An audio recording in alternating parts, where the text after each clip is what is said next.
Okay. So get us on again. I mean, how the team and manage the land development division. For those of you who sent some emails, our landscape management is a technical implementation tool when project development. It was written in 1993.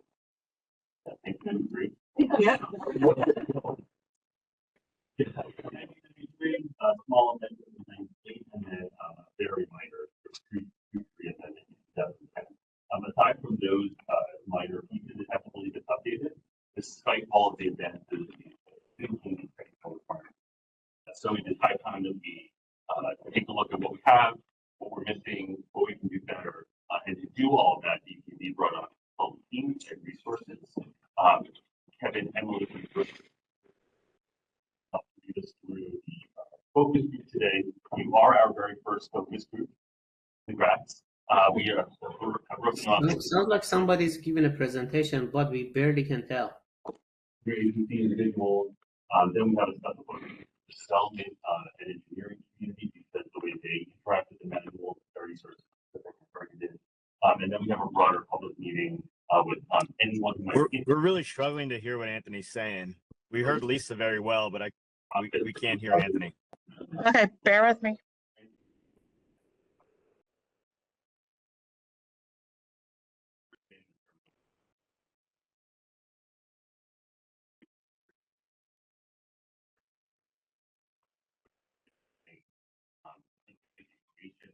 Ideas, comments, questions.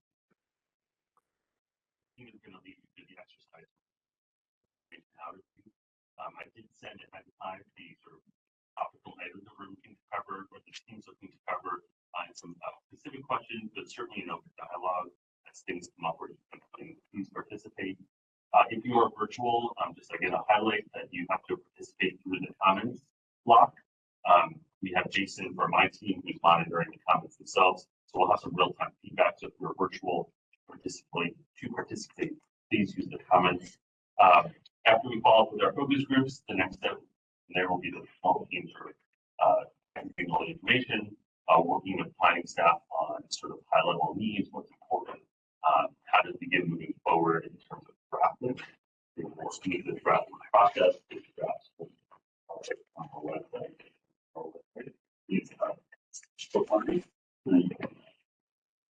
For all the current information, and then following the drafting process, this manual will result in a council resolution. So we will have a public input meeting of sorts on the draft, which we're certainly going to give in gather comments, make final changes, edits, and council forward.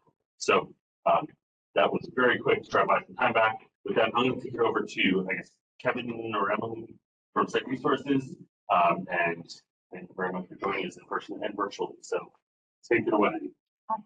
Yeah, the chat's saying it's hard to hear, so we just put Lisa's laptop there. So if you could speak in the story, that's the mic that's picking up. Correct.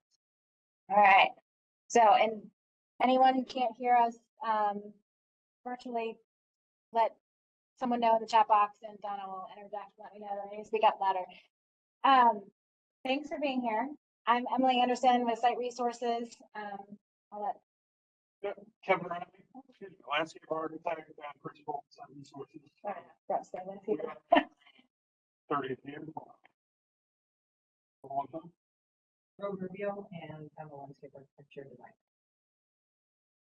So like Anthony said, we are here to get your input. So I'm glad to see everyone here in person and to see a nice list of online participants as well. Just wanted to briefly go over the meeting format for today and let you know that people in-house are going to be getting up a little bit, moving around. We've divided the prompts into different categories that roughly to kind of break them up into like topics. The specific examples that were included in the email, and then they'll be on the slides here as well, are just ones that we thought of through discussion so far with Donna and Anthony. And So they're by no means like the end all be all. So you're welcome to provide comments that aren't necessarily specific to those individual questions. We're going to do sticky notes for each of these. And then for the online people, add it in the chat box. Jason's helping us out today, pulling those over into a Word doc so we can try and capture those as well. So we're going to bring all of these back with us and record them for our use moving forward as well in this effort. After we go through one set, the plan at least, we'll see how we are on time, is to just read some of them out or try and read through all of them, just so you guys can all hear what everyone in the room is thinking about. But we are likely going to be sharing those kinds of comments too, just so people can know what others are talking about or concerned about. Then we'll repeat it for each one. And if we have time at the end for additional discussion, by all means. Please put your name and department on your sticky notes. And I don't know how you want to do it in the comment, if you want to have them do that as well, so that we can copy and paste over easily. That way we can follow up with you guys if we have questions about your comments or we want some clarity as well. So there will be an opportunity to follow up with more information and clarity or missed items after today. There's a specific email address that has been created for this effort as well. So we'll share that with you at the end. But we'll go ahead and get started. Does anyone have any questions? Can you guys hear me online? So it's not entirely better, so we can move that laptop closer. I think that's a weak microphone. You can start. Yeah. And in some stickies. The first set of comments is under the heading of what no longer works. One or more? Well, let's start with one. If you need more, raise your hand. I'll give you 3-5 minutes to write it out. Like I said, these are for your priorities, your priority answers here. If you have a long list, let's start today with your most important concerns. I'm good now. And then we can add to it in a follow-up format. Bullet points, however you like. Yeah.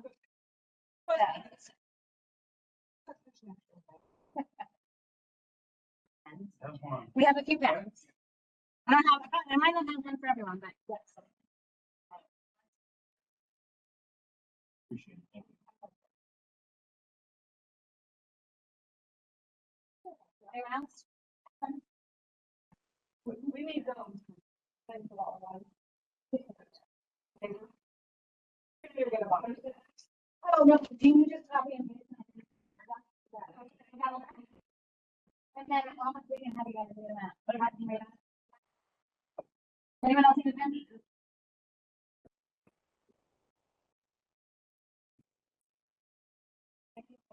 Yeah.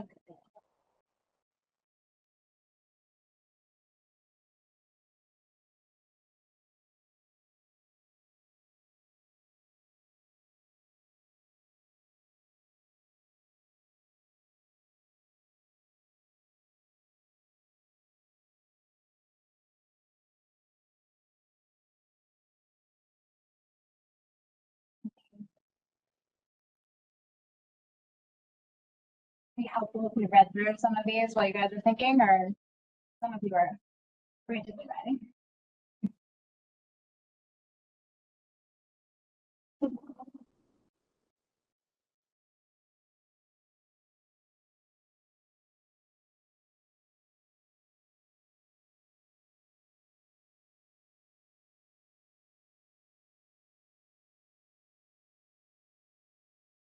Whenever you are done with your sticky note, we'll just stick it up here.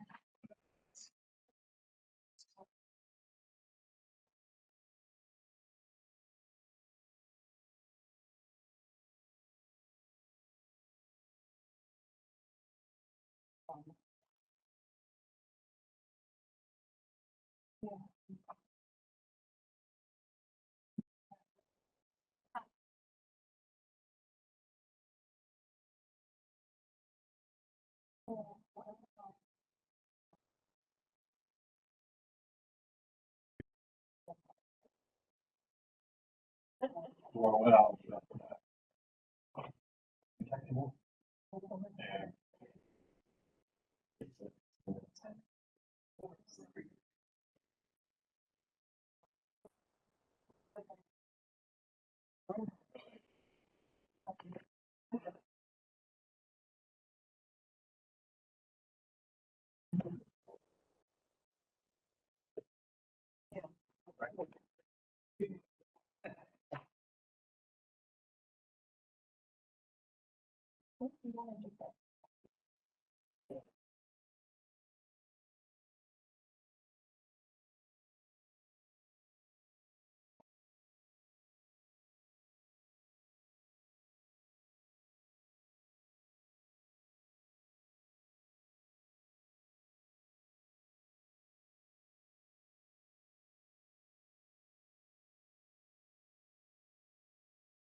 Thank you. We're done with your comment on this category. Feel free to come up and post it up this far left one.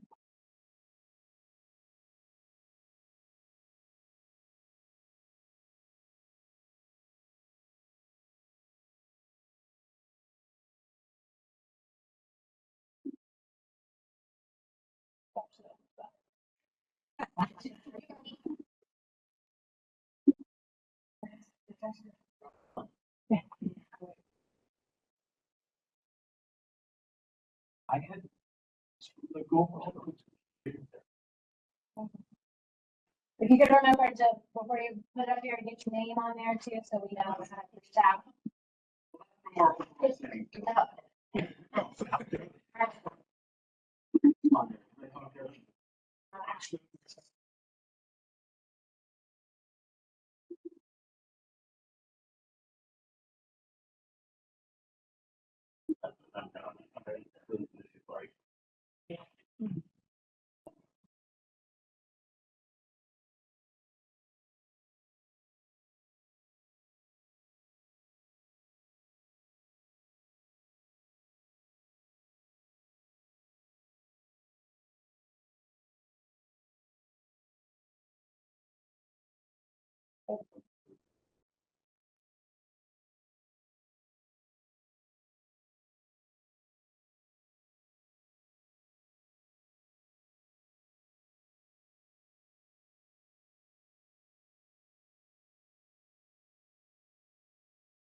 Apologize.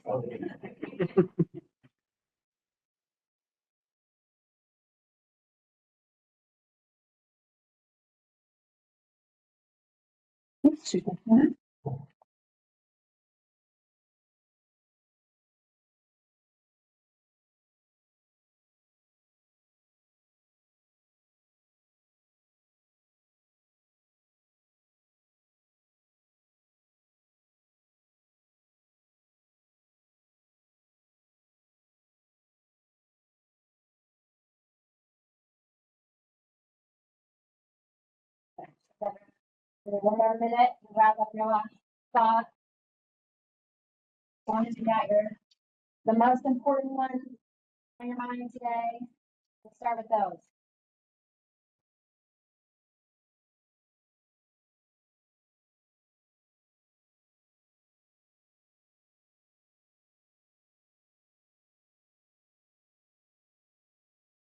Jason, how's the chat going? Is that ready?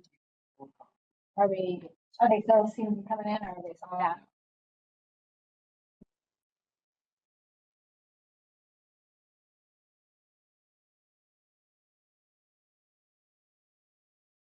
One or two still finishing up? Oh, wait a minute. Yep, yeah.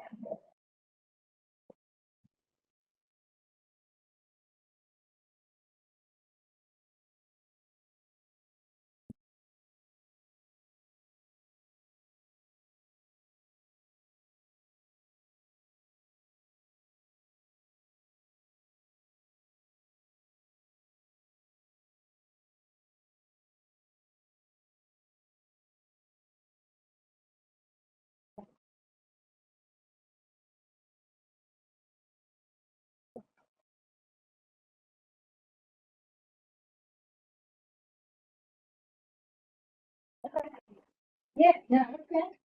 No, it's great. All right, we'll go ahead and if everyone's ready, we'll go ahead and read them off real quick.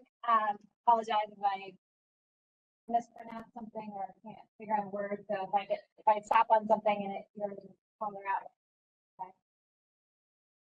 We have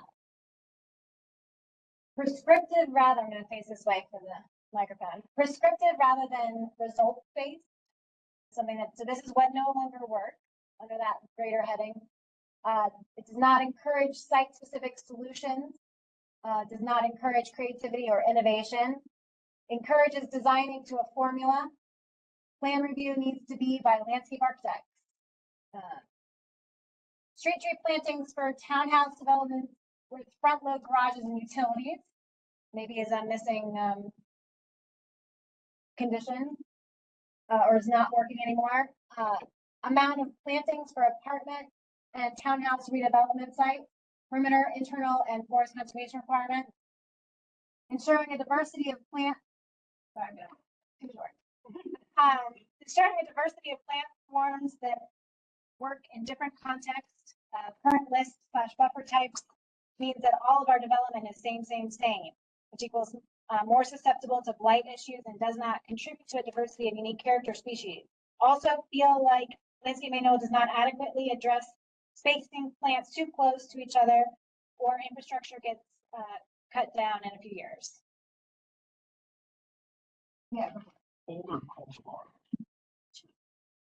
Disease prone, I think, for insects.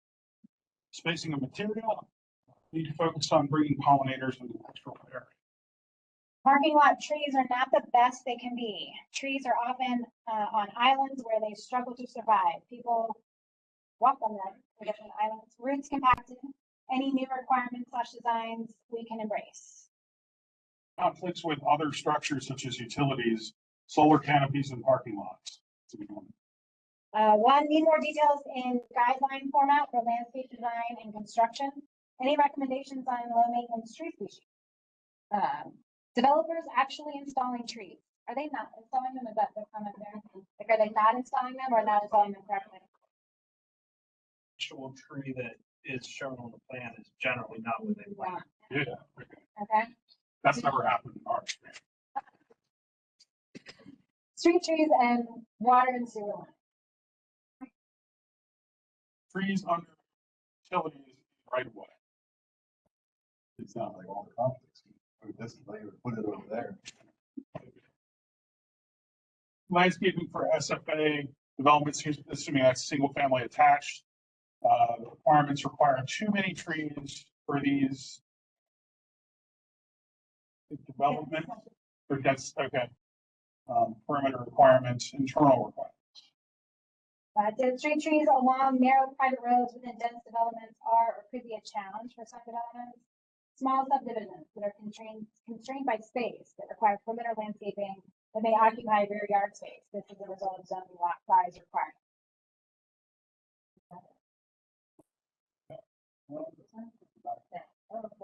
Managed to work in tandem with the county's complete streets policy and design manual. This includes the language of landscape manual. It is in its general guidance. One example, landscaped areas should contribute to efficient and safe circulation of traffic in the parking areas. This language should be modified to include the most vulnerable road users, pedestrians, in addition to vehicles. Fantastic point.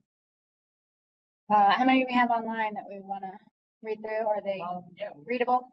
we have 3 people, so Pat along PLD said some buffer issues, so like fences and buffers, evergreen requirements for parking, voting, screening, and consideration should be taken for adjoining land uses when determining grading requirements. Heather Akers from DED said that they require 50% of the area of fire engines to be painted. So they would like a manual for plants for that, and that screening requests are often for larger ponds and residential areas. They'd like screens for that as well. And then Leah Miller from OCS talked about the solar canopies over parking lots and large scale, ground mounted solar projects as well that are, in conflict with the landscaping requirement. Does anyone have any other things that came to mind that they wanted to call out before we? Now that you've heard some of the other comments. It makes sense to read through these. Yeah. It's kind of hard to read from a distance. So what is missing? Some of this has already been brought up, but just to jog additional thoughts potentially. Are there any landscape edge types or landscape conditions that are missing or too vague? Some of those have been mentioned with the first prompt, but there may be more. This is one that I think is really interesting to us because on the design end, we often come across unique situations that aren't really addressed in the manual.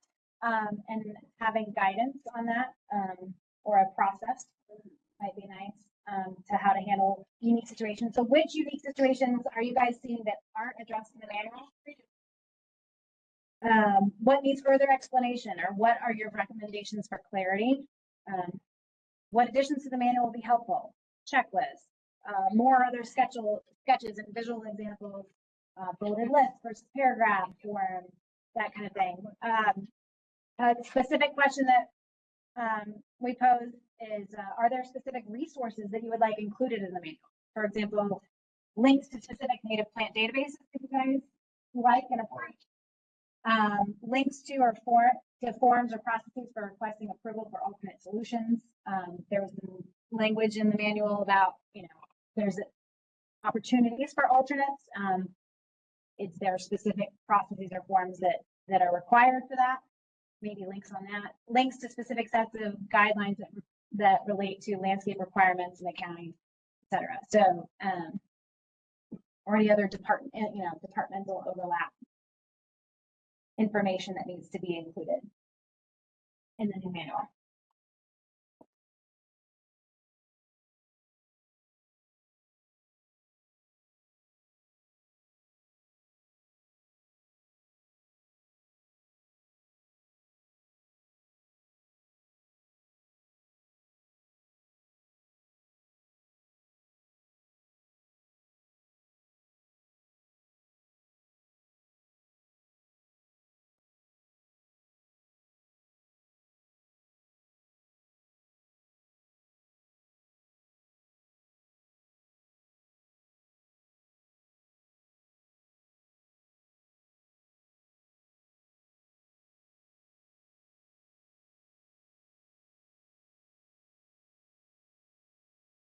Yeah, whenever you're done, which goes in the next one thing.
Yeah,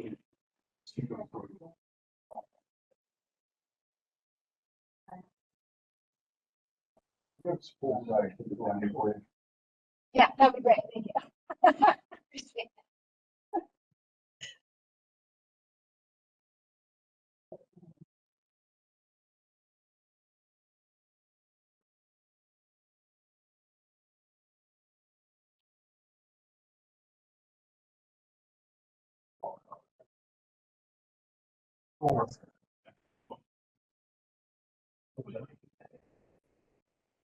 Yeah.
All right. I think that's everyone.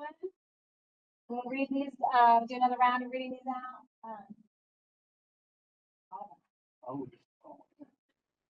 Landscaping guidance for bus transit stops, including transit-oriented development TOD areas, which are state-defined zones within 3,500 feet of MARC stations.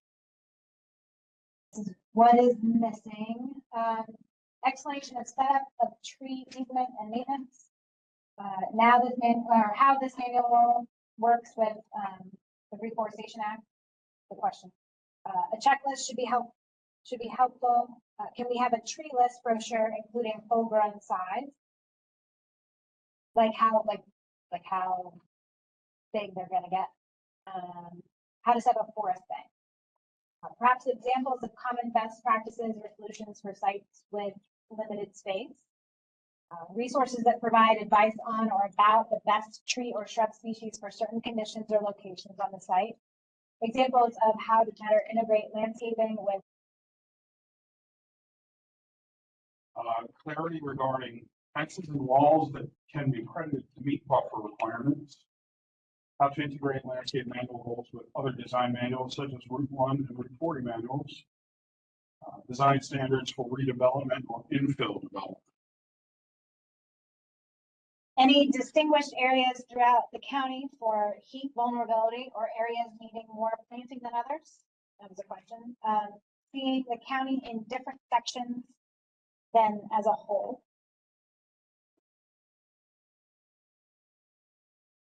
Organizing herbaceous recommendations, proper planting codes for trees and shrubs, and mulch requirements specific for the greenhouse. Quick clarification, proper planting codes for trees and shrubs. Yeah. Landscape removal. Got it, okay. We see the install. Afterwards. Okay. Our forest department maintains, the government facilities once they're handed over. That makes sense, yeah, thanks. More visuals, technical section for developers and viewers, but also a picture and diagram heavy section for residents, lay people. Section to help them maintain and Can, once we hand them the product, okay. Like a maintenance. Yeah. care for the landscape may impair it. That's critical. Consistent planting details. Diagrams for planting / staking trees. Double dipping by planting in forest conservation. Recommended tree species list for substitutions, native versus non-native. Native and non-native. Consistent species substitution. Using landscape plans to create actual habitat. Minimization of lawn area. Site-specific designs and solutions. Correct planting for landscape features such as stormwater management. Requirements to properly maintain plant material for long-term. And follow through on enforcing violations or failed compliance. Prioritizing native species. Consider including a list of perennials in addition to trees and shrubs as an additional resource. Evaluation of non-native species potential to become invasive in a changing.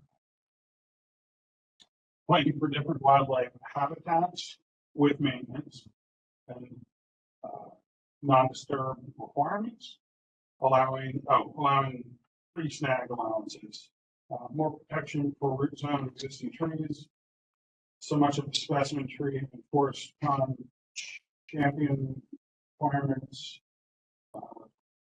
Protections for certain trees, we just like don't protect the root zone. Right. Just assign them to like 5 years of slow Yes. protection.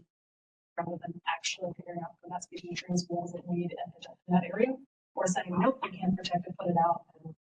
And that not getting covered by forest conservation plan. In the regs, I have not seen it successfully implemented. Okay. Particularly for like road there's a sidewalk fronts.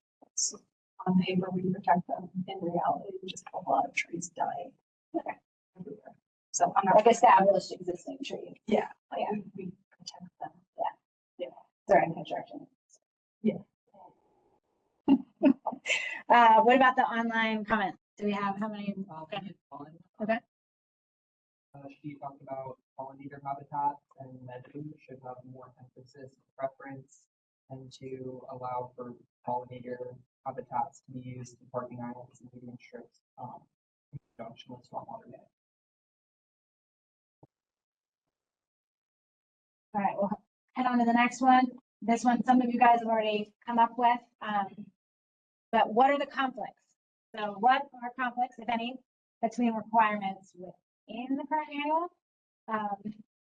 Like different landscape situations are conflicting with one another.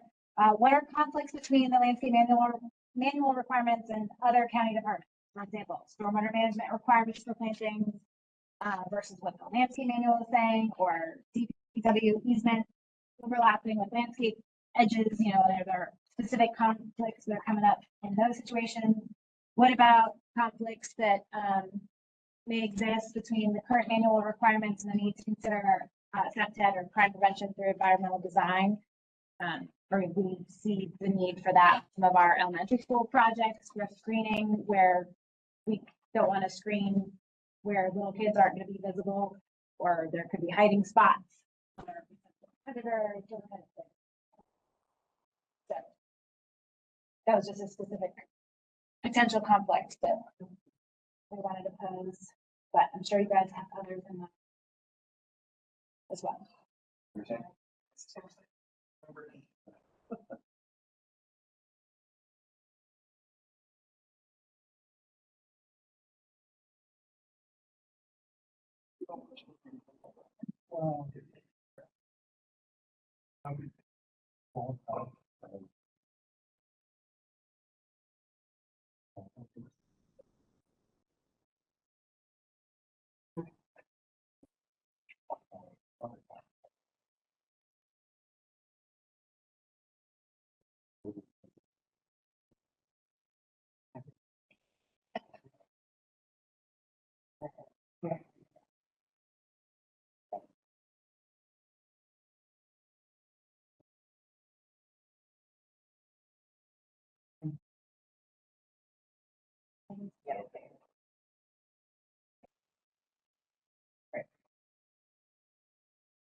Oh,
Did the deer. Yeah. Did the pollution out where the bearing goes, you know.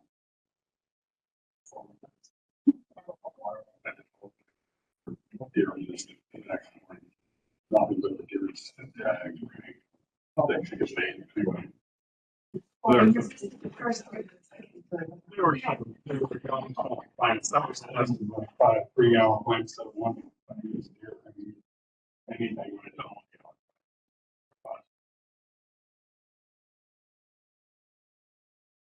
You're taking anything. Sure. Does not matter. You have the vaccine.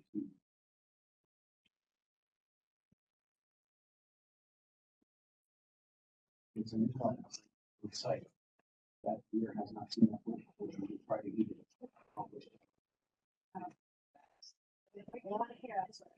Yeah, it might kill them, but they will eat it. Because they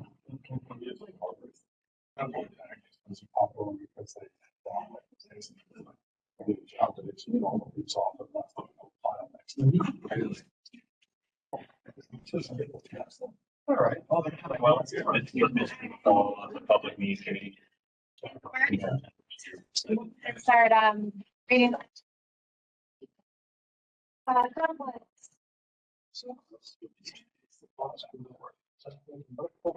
Utilities and infrastructure to a site create a environment in which trees are a priority. Some developers see trees as a nuisance or obstacle. That is unfortunate. Deer create many conflicts with excessive planting.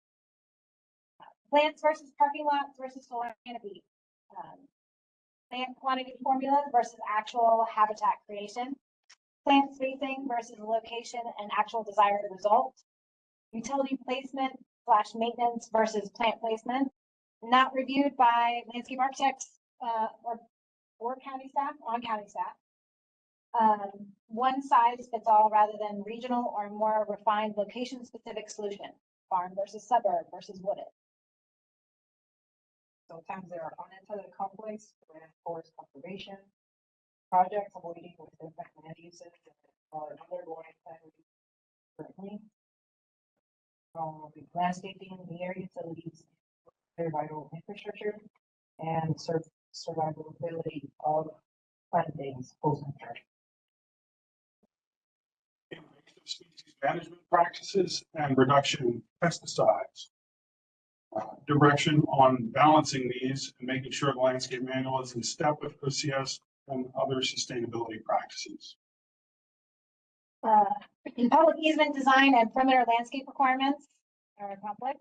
Zoning setbacks and adequate space for perimeter landscaping, another conflict. Landscaping design is typically an afterthought after stormwater management and building design. Should be considered in design process earlier. Public right of way ownership versus resident responsibility. Charge of mowing right of way grass areas, but it would be good to allow more non-flip options with guidance on height limitations so that safety can be maintained. Landscaper company practices of volcano mulch piles around trees and damaging surface roots. Street tree planting allocation requirements should reflect latest standard street sections in the design manual and be based on the ultimate design requirements. So those particular timeframes. Manual lists a few examples of invasives not to plant, then lists them in shade trees. In the shade tree section. Trees listed in the manual as, well, but then we see them self-seed in surrounding area. Any recommendations for planting trees, shrubs in stormwater management facilities such as small pond, fire retention, rain garden, etc. There are overlapped easements of tree easement, drainage easement, utility easement. Should be clear what is not working. What about the online?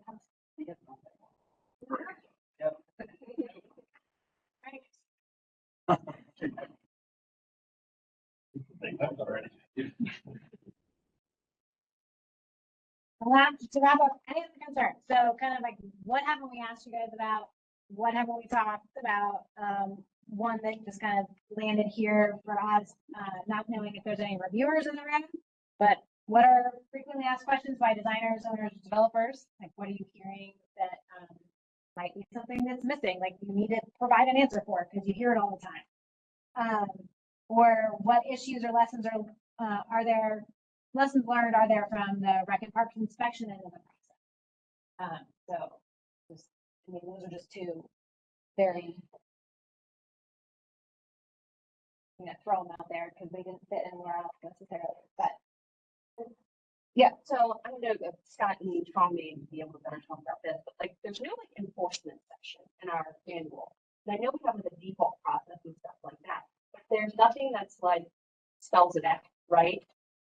So I don't know if that is something that's typically in a landscape manual, but as far as going through the default process for enforcing That might be a good idea.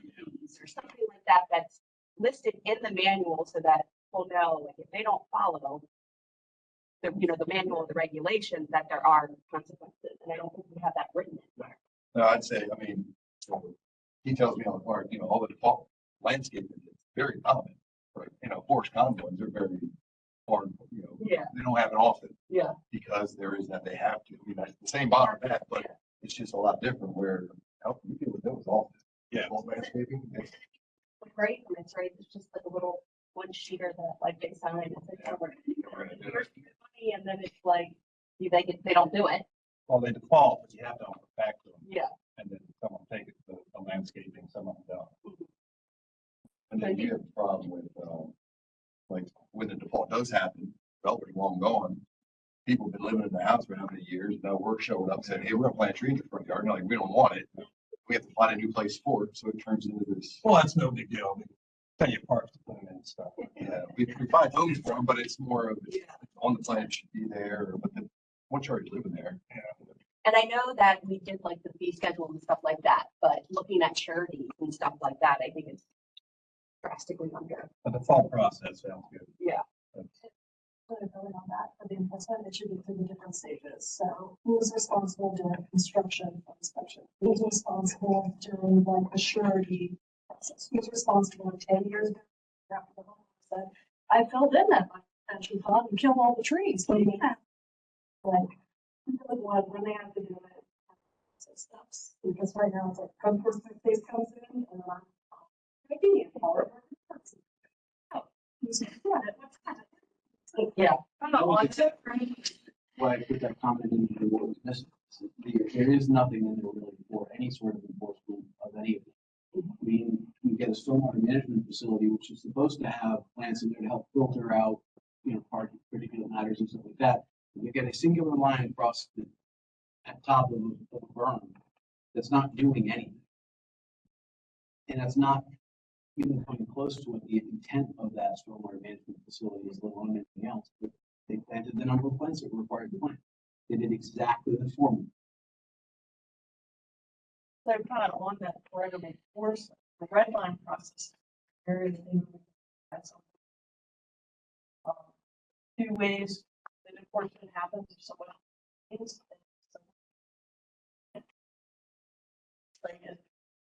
and it happens the other way that I don't think the property, especially is when they come into adding or expand on the development. And I'm looking at the trees, aerial. Why? So maybe the red line process.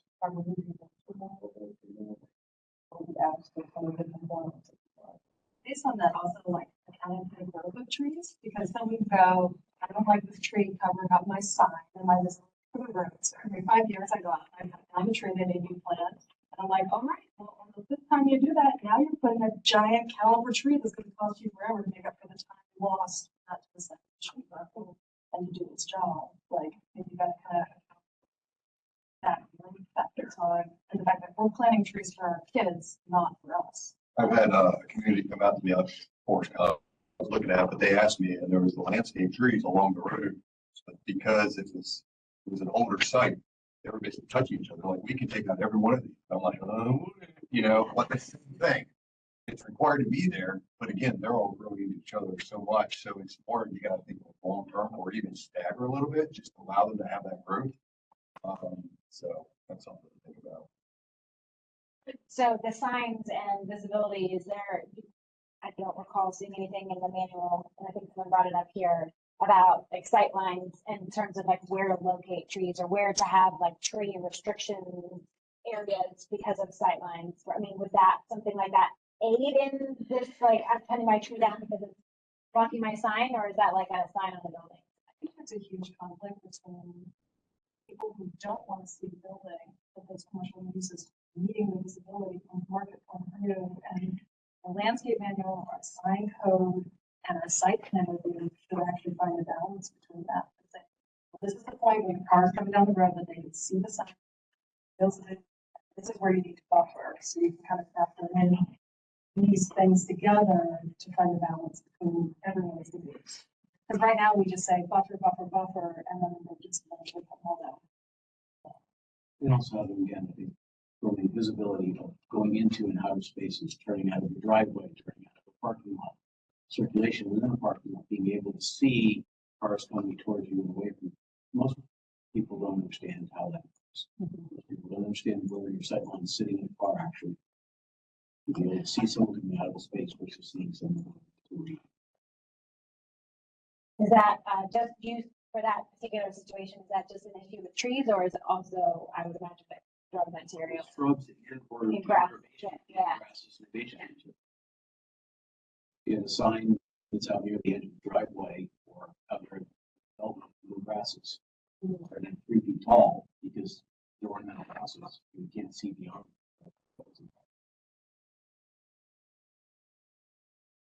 Yes. So just to segue into Jonathan, there over there. I'm kidding. Hey, so maybe so our departments revolves around accepting the maintenance facilities and park operation.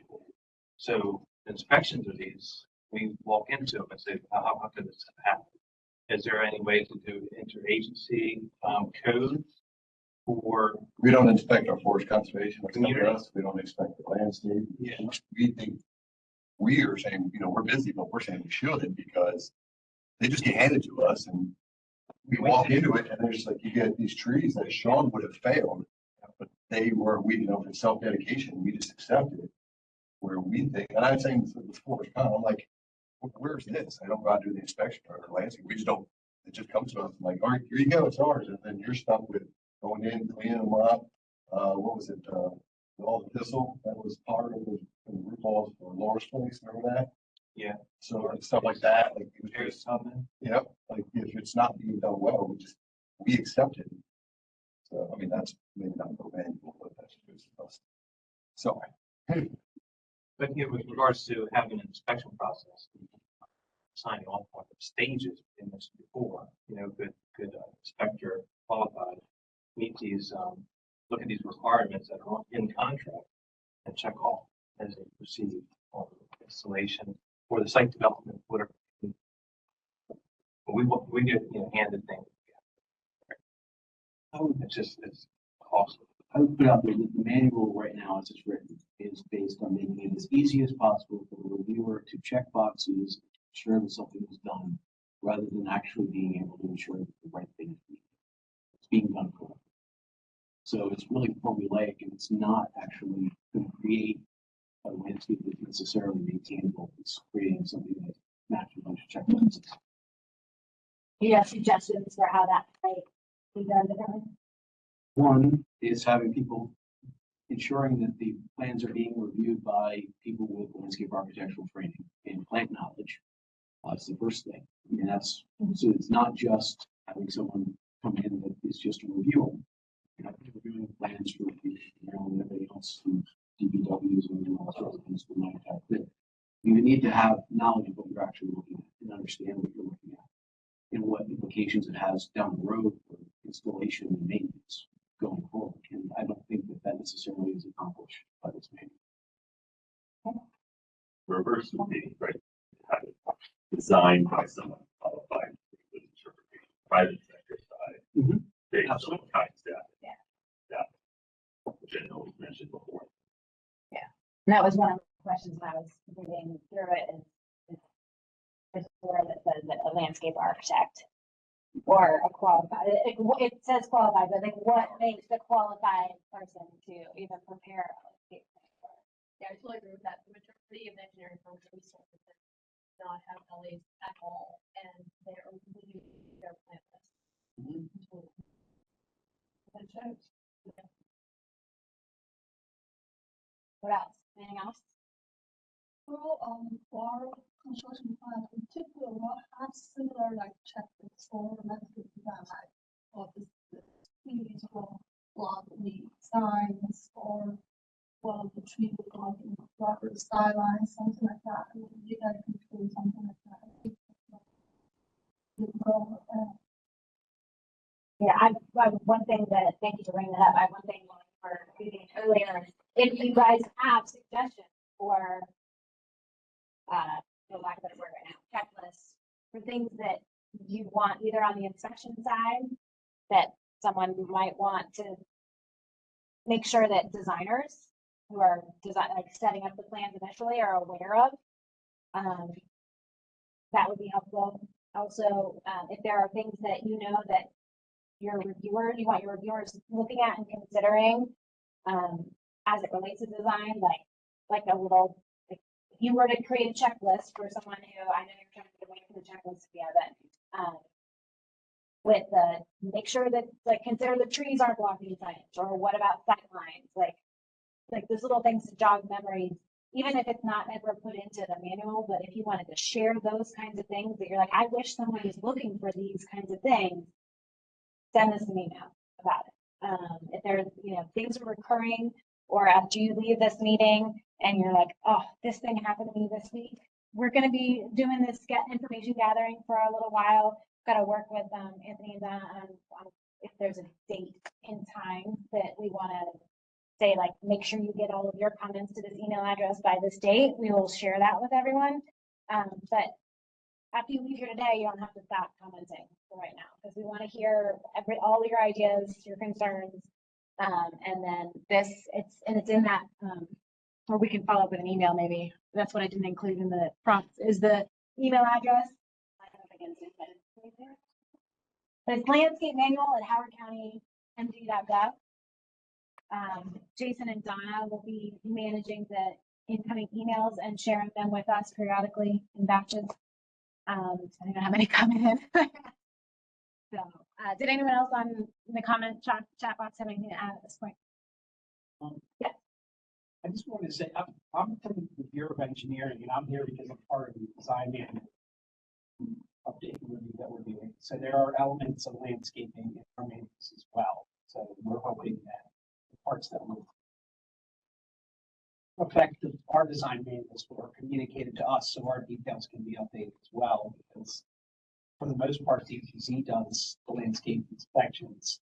But on the developer side, if the details aren't updated, our manuals, then whatever is put forth as new is, the developers aren't gonna be, they're looking at the design manual first, unless they have good plan review or their, landscape architect says this is what you need to do. If it's not buried in the plans, then they would refer to the details of something we can do that information to us as well.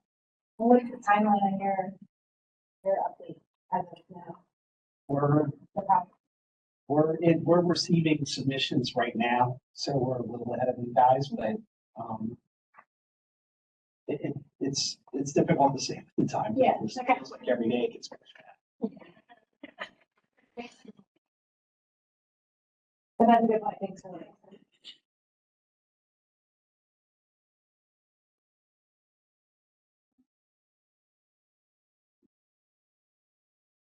Some departments are in the office that you may or may not get to see every day. Is there anything, any other cross communication we want to make happen before we wrap up? So I think everybody in this room, went for the big, so I will be happy to keep sending everybody like updates, like here's the minutes meeting, or, here's some questions to follow up on, and I think you've got everybody. Yeah, we also have, I think I counted numbers correctly, and everyone should have signed in there. And thank you for putting your names on your comments, because there might be so look out for, follow-up emails with any clarification from Site Resources Inc. email address. It'll be Kevin Rowe or I,